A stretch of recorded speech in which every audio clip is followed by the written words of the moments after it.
Well, at this point in the build, my shop is a hot mess. I've got parts everywhere, which includes my rear drive line here. So I've got my differential out, separated from the transmission, separated from the torque tube, and all of those are going to see at least a little bit of work before they go back in. You can see over here, I've got a little goodie, which is a refreshed LS6 that came out of a wrecked donor car that I picked up for really cheap. It was a deal I couldn't say no to about a year and a half ago. So Donnie York, who is a GM master mechanic, specializes in Corvettes out here on the West Coast, rebuilt this for me. And I'm going to go ahead and drop it into my 2001 Z06 here. So next step for me is going to be to drop this engine out. Now, if you're just getting started in Spec Corvette racing, I'd actually recommend that you don't do that. That if your engine is in decent shape, that you just go ahead and run it as is. My first season and a half, I ran an engine with 164,000 miles on it. It was plenty healthy. And actually managed to win the 2019 regional championship with that engine. And even when I pulled it out, which was just to have it proactively rebuilt, the engine shop took a look at it and they said it could have run another season easily. So these things last if you really take care of them. But the reason I'm doing this now is that the 2001 variant of the LS6 is about 20 horsepower shy of the 2002 to 2004 variant. So this one would make something in the neighborhood of 354 horsepower, versus like a 274 or something like that you would see out of a healthy, fresh LS6. And of course we have a 380 rear wheel horsepower max in Spec Corvette. So in this particular build, I'm just going to go ahead and drop this guy out. So these engines can come out one of two ways. You can lift them out, but I'm going to go ahead and drop this out. I think probably the easier way to do it, and it's the way that I've done it on my other car as well. So there's not much to this. It doesn't require any special mechanical talent. Mostly what you're going to be doing is removing just a crap ton of wiring harness, getting that disconnected. You'll be draining your radiator, which you're going to want to do anyway. The stock cooling really isn't sufficient. So I'm going to get the radiator out of there to give myself a little bit of room. Over here on the other side, I've already pulled my alternator off because it sticks out enough that it would hit the frame rail on the way down. And so really, once you get that done, it's just a matter of lowering the engine out once you unbolt the cradle. And it's kind of a piece of cake. You just have to work slowly so you don't accidentally rip the wiring out of a harness or something like that. So lower a little bit and then run around and check just to make sure that you've got everything disconnected. So you can see I've been at work on this a little bit already. So there's not a ton left to do. I'm going to go ahead and pull the radiator out and then just check to make sure that I've got everything disconnected. And then I'll check back in and show you if there's anything to be known or noted. All right, continuing to clear out the engine bay so I can pull out the engine for my Spec Corvette build. I'm actually about to pull out the power steering rack. I figured I'd pause for a second to just note something. If you're going to race a C5 Corvette for very long, you're going to have to get your power steering rack out and get it sent in for a rebuild because they're known to leak. And if you look at mine, you can see I've got quite a bit of junk just built up on it from leakage that's probably been going on for quite a while. So this thing's going to get pulled, and I'm going to send it into turn one for a quick rebuild. The thing I wanted to note real quick is just that I guess the first time I did this, I didn't know any better. And, I undid my rack and then tried to figure out how to get it out. I pulled on it, tried to get out the driver's side. I could not get it to clear the cradle. Tried to raise it up and pull it out from the passenger side up top. Still couldn't figure out how to get the stinking thing to clear.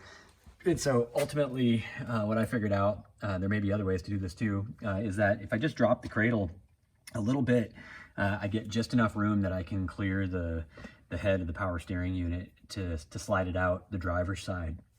So basically what I did here is I just ran around and I hit all four nuts and just hand loosened them so that I still got all my threads available to me, so it's not in any danger of falling out. But it gives me, gosh, probably less than a half an inch. It's not very much room, but just enough to clear this head.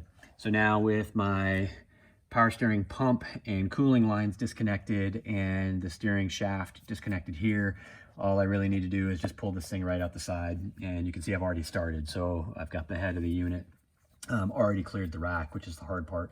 So now the rest of this is just going to slide right out the side. I'll get it boxed up and shipped out to turn 1 for a rebuild. All right, getting ready to drop the engine down. Like I mentioned before, there's not a ton to note here, just a lot of wires to disconnect. I've got pretty much everything disconnected except for some stuff kind of at the back of the engine. When I've done this before, I've actually pulled the intake off. I'm gonna attempt to do it this time without getting it off, and just lower the engine down enough that I can get back there.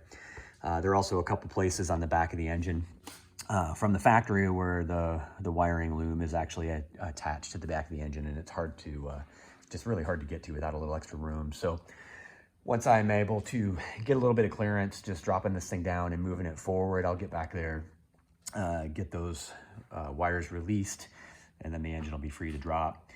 The way I'm doing this is I've got a transmission jack underneath the car here. And so I've got it up and supporting under both the oil pan and the rear of the cradle. Definitely use something big and flat. The oil pan can support it, but you need like a big space to distribute the load. If you just hit that with a jack, you run the risk of putting it through the pan itself. So distribute it and you should be in pretty good shape. The other thing I like about this transmission jack is that I can just ease the thing down a little bit, and it's also on wheels, so I can move it forward. So I will do a combination of moving it around with the transmission jack and then raising with the lift, just doing it slowly, you know, inch or two at a time to make sure that I'm clearing brake lines down here on the side, and I'm not tugging on any wiring or anything like that, ripping something off. So that's about it. I think the last thing is to note is that I just kind of run around. I guess you can see bits of blue tape on some of these guys, and note what each plug is coming from. You know, most of them are kind of idiot proof because they only go in one place, or they only fit in one place. But I still like to mark them just so that I'm not second guessing myself. That's about it. So I'll go ahead and drop this guy out, and it should be, you know, probably only a few minutes of work here. All right, just pausing for a quick second to note some things. I am still lowering the engine down a little bit. You can see it's sitting pretty low now relative to where it was before. I've done all my lowering with the transmission jack. It's still sitting in exactly the same spot in terms of, you know, forward to back and side to side movement. It's just dropped. It definitely gave me enough room back here to get to everything that I needed to get to without tugging on any wires. So I was able to get to all of that just fine. There are quite a few connections back there, basically harness attachments at the top of the bell housing, as well as some ground points. So just make sure you pay attention to that while you're taking the thing apart. And then otherwise everything's clearing as I drop down. One thing to note, I guess, is that I did leave most of the front of the engine intact, right? I left the water pump in here, and you can see with the brake line that's running across that there's a little bit of interference. It's definitely flexible enough that I can pull it over the top of the pump, and so as I continue to drop, it'll clear. I'll have the same thing happening over here as I continue to drop it, but it'll go. But if you want to probably drop the engine out a little bit faster with less interference, you can get that water pump assembly off of there, and that'll help out a little bit. So that's it. So still dropping, and I'll check back in once this thing's out. All right, well, the engine's out successfully. The car is up in the air on the lift, so I've got some room to work with. Next steps for me on this guy are just to break it down so I can get it out of the way, and then I'll get to prepping up the other engine to stick into this thing, and probably do just a little bit more checking now that I can see down here underneath the car. I'll want to check my wires and harnesses just to make sure that everything's okay. I did see that some of these guys may have had contact with the exhaust manifolds, so there may be some wiring to refresh up in here. So anyway, now that it's all broken down, I'll get a nice good look at it, and maybe even like run the fire system and things like that. So anyway, that's it on removing the motor. Good luck with yours. If you have to go this far, with any luck, you'll have something you can run without having to take such dramatic steps early on, though.